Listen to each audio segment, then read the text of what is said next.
హామీల మధ్యాహ్న భోజనము 25 ఏళ్ళ నుంచి చేస్తున్నాము. గత 4 నెలల నుంచి బిల్లులు వస్తలేవు. కోడిగుడ్డు బిల్లు వస్తలేదు. జీతాలు పెంచుతా అంటున్నారు, పెంచుతలేరు. బాకీలేమో ఇచ్చేటోళ్ళు ఇస్తలేరు. మస్తు బాధలు ఉన్నాయి మాకు. ఆ బాధలు అర్థం చేసుకునేటోళ్ళు ఎవరు లేరు.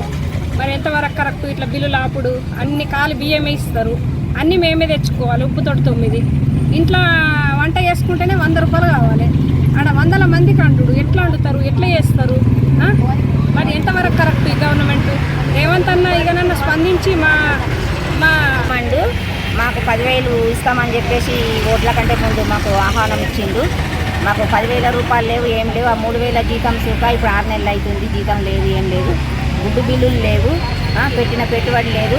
మాకేమో ఈ స్కూల్ అట్లా టీచర్స్ ఏమో మీరు పెట్టిందాకా కాదమ్మా ఖచ్చితంగా వంట చేయాలని చెప్పేసి అంటుండ్రు. మరి ఇంతవరకు కరెక్ట్?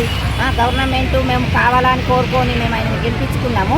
మాకు మధ్యాహ్న భోజనం వాళ్ళు అని అన్నం ముచ్చట్నే ఎక్కడ వినబడతలేదు. మరి ఇది కరెక్ట్ కాదు అని చెప్పేసి మేము సార్లు కోరుకుంటున్నాం.